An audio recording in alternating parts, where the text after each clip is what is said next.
আচ্ছা বলো তো, তুমি এই ওকালতি করে ঠিক কত টাকা ইনকাম করতে পারবে? তা তো জানি না। আমি 2টা টিউশনই করাই। আমার 8,000 টাকা আসে মাসে। এই যে তোমার সামনে কাপগুলি দেখছো, তোমার কোনো ধারণা আছে এই কাপগুলোর দাম কত? না, জানি না। গোল্ড প্লেটেড কাপ এগুলো, সোনা লাগানো আছে। এক একটা কাপের দাম কিন্তু 20,000 টাকা। আচ্ছা, একটা ভালো শাড়ির দাম কত তোমার ধারণা আছে? না, জাফরিনের মা যে শাড়িটা পরে আছে, বাড়িতে পরার শাড়ি, তুমি কি এটার দাম জানো? না। 40,000 টাকা। তুমি কি কিছু বুঝতে পারছো?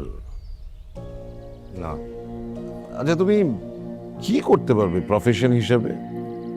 বিসিএসও দিতে পারি। এখন বিসিএস ক্যাডারের শুরুতে বেতন 18,000 টাকা। হুম। 1 মাসের বেতনের টাকায় তো একটা শাড়ি আসবে না। আচ্ছা, বাদ দাও। তুমি বলো তো, এর আগে কি তোমার কোনো সম্পর্ক আছে? জি মানে, মানে কোনো মেয়ের সাথে তোমার কোনো লাইন টাইন? না না, আমি মেয়েদের দিকে তাকাই না। বিয়ে সাথে করনি তো? না। তোমার রংপুরের বাসায় কে কে আছে?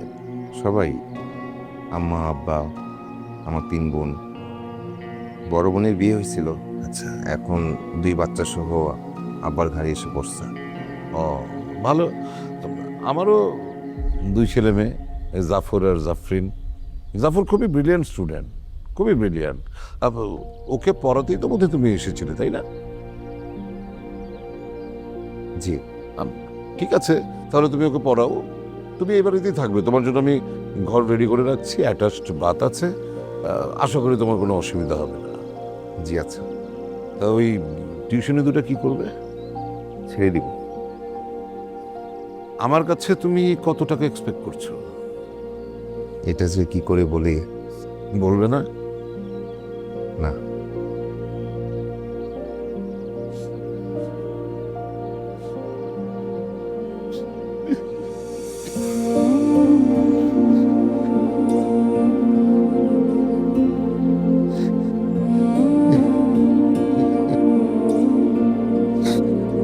ঠিক আছে।